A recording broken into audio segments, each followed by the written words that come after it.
Now, most of the time when we talk about the best workout in virtual reality, one name springs to mind. That's right, the thrill of the fight. But what happens when you take the thrill of the fight and you make it worse and better at the same time? Yeah, you heard me right. And in today's video, we're gonna talk about the fight, not the thrill of the fight, the fight. Trust me, just stick around and you'll find out.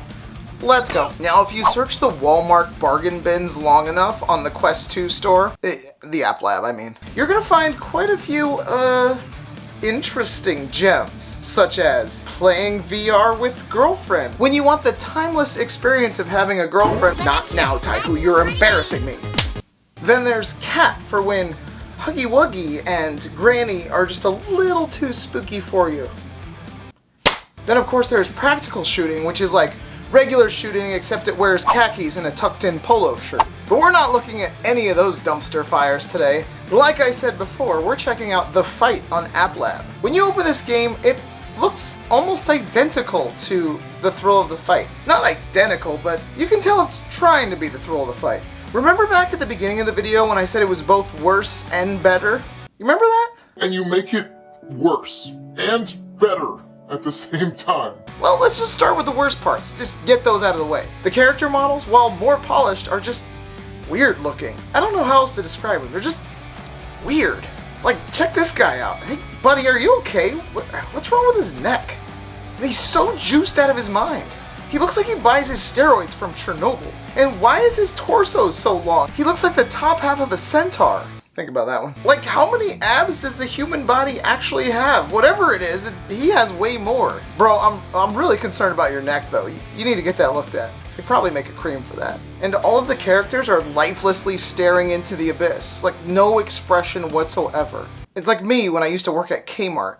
You can punch him, headbutt him, uppercut him, it doesn't matter. His expression's not gonna change. He just stands there confused, like that dog that got elected mayor in Minnesota twice. He doesn't understand why he's there and the life choices he made to bring him to this point. Again, like me, working at Kmart. And when you punch him, look at that blood splash. Good God, what are we, Mortal Kombat now? I desperately want to Rip his heart out. Show it to him. but I can't because I have these big dumb gloves on. And his face, well, it doesn't really get more beat up. It just gets like this offensive mix of a Hitler mustache and Native American war paint. And honestly, I don't even know how I'm doing this much damage to him. Look at the size of my gloves. They're like pillows tied to my hands. They're like clown gloves and they move so slow. They're so heavy. Like, I know they're not heavy, but they just look heavy and they feel heavy and they move heavy. You ever have that dream where you're like fighting someone and you're punching and you're moving so slow, but everyone else is moving normal, but you just can't seem to move fast enough?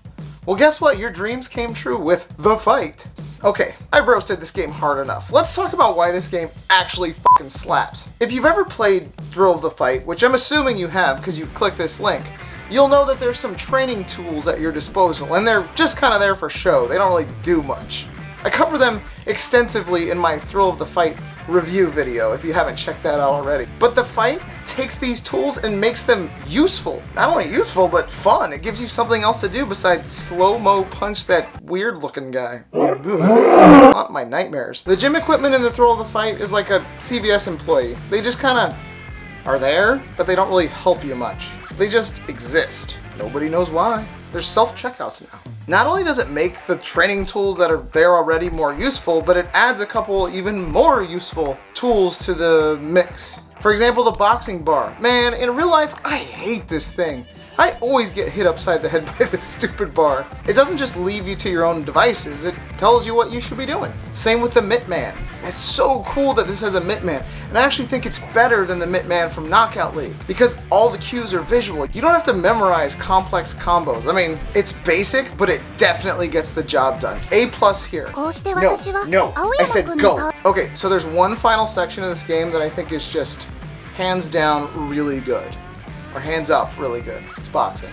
Don't put your hands down. So good, in fact, that I think if I were the developer, Adam, I would make this the star of the show. Bare knuckle boxing. Now, I love this part of the game, and I think there's a few reasons for that. Number one, it doesn't feel like it's copying somebody else.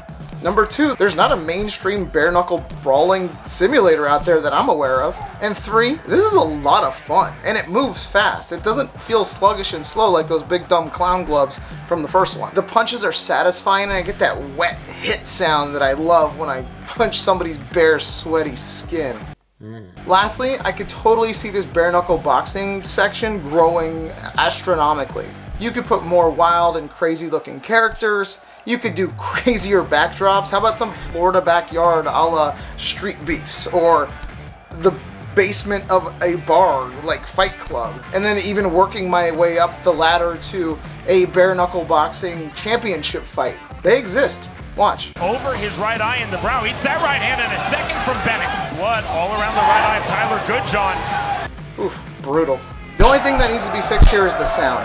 It sounds like you're in an arena when you're in a parking lot or a warehouse or something. I don't know where you are, but it doesn't sound like that. I mean, there's like 6 people watching us fight, and it sounds like I'm at an AEW show. It kills the immersion a bit, but honestly, that's all I would change about it. So in my opinion, drop all this wannabe thrill of the fight stuff and focus on the bare knuckle boxing part. This game would take off. You could charge more than $5 for it too. You could even add a no rules section where you could like eye gouge and poke, or pick up dirt and throw it in their face. Dirty boxing where you grab behind the guy's head and punch him to death. I don't know, I'm just thinking out loud here, but there's a lot of potential. Have a way to toggle the illegal stuff. So if you're wondering if you should spend $5 on this game, Yes! I say go for it.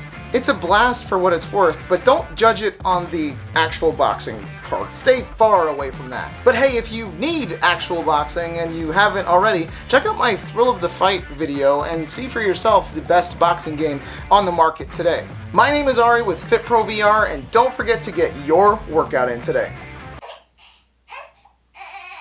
Aw, poor baby.